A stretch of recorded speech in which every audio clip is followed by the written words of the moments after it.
What's up guys, JJ here, and today we're making some huge updates to the fish room, some big improvements, so stay tuned, you don't want to miss this one.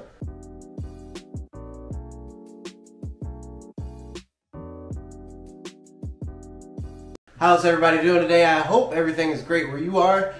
Things are pretty good here. It's been a crazy Monday, like most of my Mondays. I've been packing plan orders for jjgills.com like all morning, and I still have to actually get those shipped today, so we might end up taking a little trip to the post office, but what I need to do right now is start working on an addition to the fish room. So I've got this big old rack right here. I just picked up that heavy duty rack and I picked up a handful of tanks, and we've got to put that together, so I'll show you guys how I do that, maybe give you some tips and tricks, as well as show you how I do my filtration for like the lowest amount possible. And then we've got a couple of other things we want to check in on too. So it's been a couple of weeks since you guys saw our electric blue AQUARIUM fry hatch, and they're growing out really nicely. So let's check those out right here. And they're doing well. They're almost like an inch. They're starting to get that cool electric blue color to them. And as soon as they do, I'll be ready to list them for sale, and I'll let you guys know about that. And our plecos, same thing. They're about an inch long.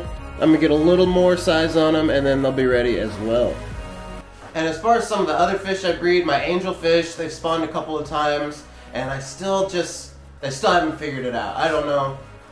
Maybe I'll start pulling the eggs again and see if I can hatch them myself. And then here's what's really exciting. We're bringing the pool pond back. So let me show you guys what we're doing with that. Okay, so I'm out on the patio. As you guys can see over my shoulder, I've got the pool pond set up, and it's kind of running. I don't have fish in it. But you might remember, if you've been watching a long time, we set up the pool pond last summer, and we had it outside of the screened-in patio, and I had some problems with weather, and I had some problems with like predators, birds, and neighborhood cats or whatever trying to get in there. So I left it screened in here, and I think it's going to be so much better. So right now we got it filled up. We're just leak testing, checking for that, and then we'll get it cleaned up, get our filtration right, and we'll be able to put our fish in it. And that's so good for me this time of year, because I've got all these juvenile fish growing out in like 10-gallon tanks, and as of right now I'd have to be in a hurry to sell them as soon as they're ready, because if I don't sell them then they get too big for the tanks and I've got to find something else to do. But now they get selling size. I can put them out here, we can grow them out, they have plenty of room. Actually, I can feed more without messing up the water because of the volume, and I can grow out a lot more fish and maybe even get another breeding colony going out here, which is really going to help. So what I'm working on today is just getting more efficient with my space, being able to raise out more fish, more fry, and more plants as well. Because that's the majority of what I sell a lot more plants than fish anyway, so we've got to get the fish room ready for that, and maybe a couple more shrimp tanks. I actually don't have a plan for exactly what I'm going to put in my tanks today, but I know we've got to make more room.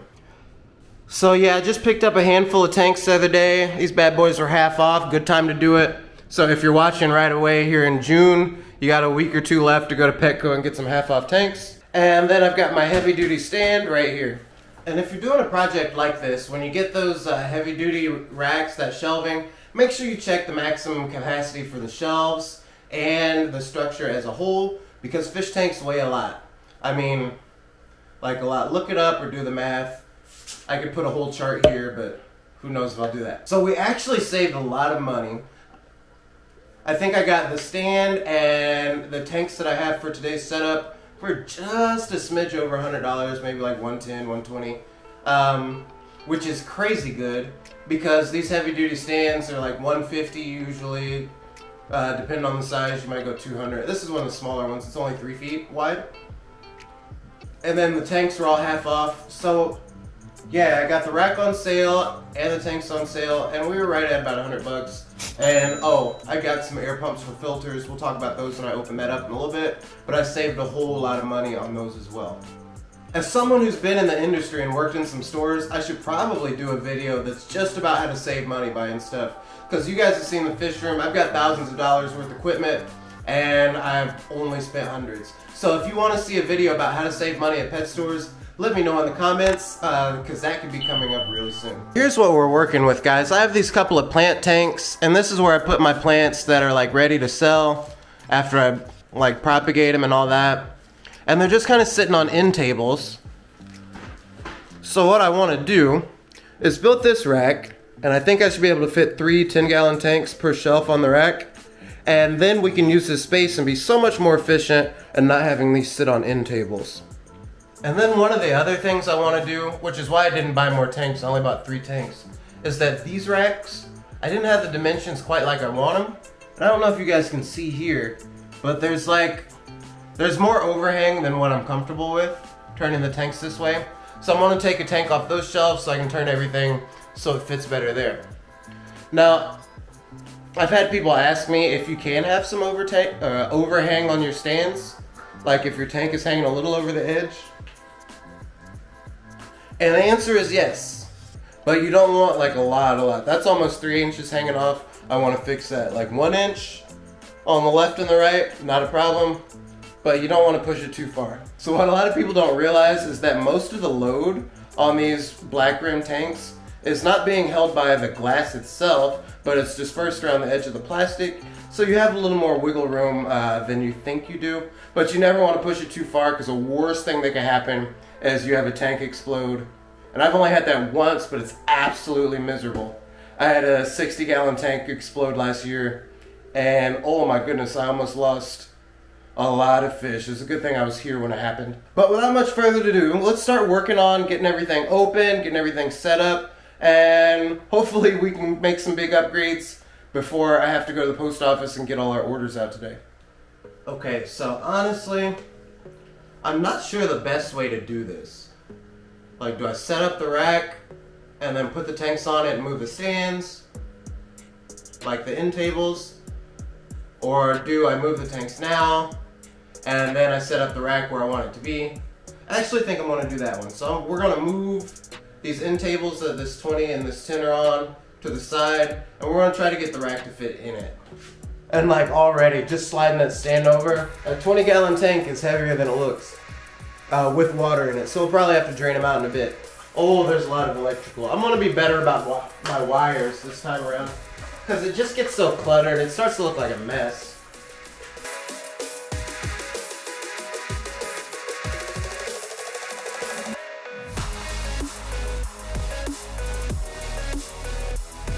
Alright, so here's the fun part for me. This will take me a couple hours. You guys will probably see this happen in like 20 seconds. So cue the time lapse.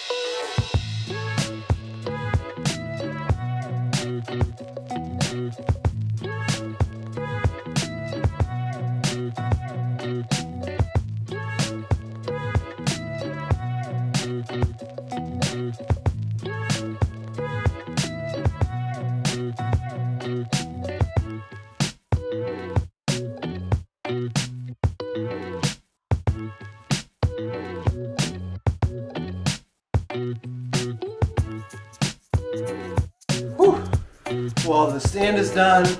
I'm absolutely dripping sweat. It's hot in here. I don't heat the tanks individually, I heat the room, so it's super hot. I'm gonna catch my breath, get some water, and then we gotta take today's orders to the post office and get them shipped off. So yeah, here's what's packed off and ready to ship. So if you're getting your packages this week, thanks for clicking on my YouTube channel, and hope you enjoy.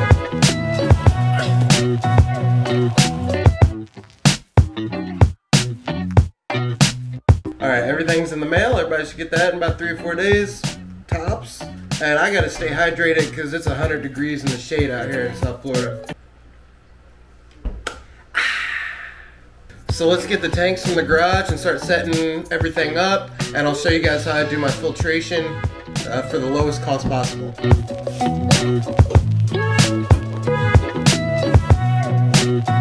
Okay, perfect fit for these 3 tanks right here. So I could go 3, 6, 9, 12 if I wanted to, but I'm gonna end up doing a couple other things. So we're just kind of see where we're going from there. I also have to get the 2 tanks that were on the end tables. I've got to get those drained, and then we've got to get those on a shelf as well. So then I have to drain out this 20-gallon long that I have and the 10-gallon I have right here that had plants in them, so I can lift them up and put them on a shelf, and then we'll set up our filtration, and shoot, I think that's gonna be a good day's work.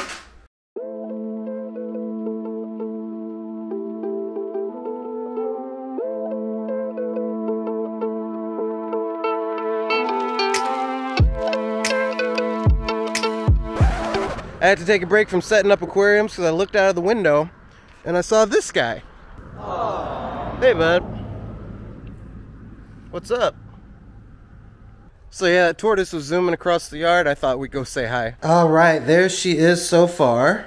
Now I'm gonna show you what we're looking at for filtration real quick, because I've got, what, 24 tanks in here, maybe a couple more, and they're really just powered by a couple of air pumps. So I'll show you how we have it set up. So basically, I got this one little Tetra air pump, super cheap. And we've got our line split.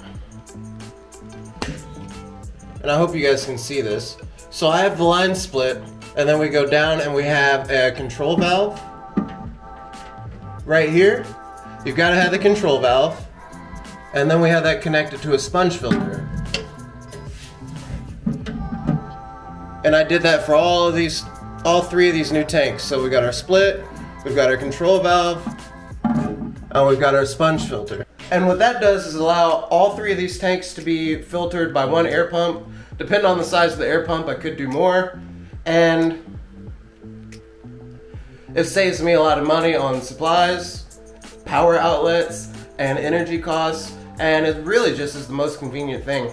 Now the reason we have those control valves in there, you've got to have one before every filter, because if you don't, it'll all just go to the end and you'll get all your filtration and your bubbles and air coming out of the end, and you won't get any at the beginning or the other way around. So you need those control valves to say, okay, I just need a little bit going to this filter and a little going to this one, and you've got to balance it out. Now I'll probably tune that in when we got this filled up with water, which is probably going to be the next video. But y'all, I'm dying, sweating, it's hot. I've been working all day, packing orders and getting this fish room rearranged. So that's it for me. Thanks so much for watching. Hope this video was interesting for you. And if you're thinking about building a fish room, hopefully it helps. I'm gonna do a few more like this to show you guys how you can set this stuff up in an inexpensive way. So if you wanna see more about that, make sure you're subscribed, and I'll see you guys in the next one.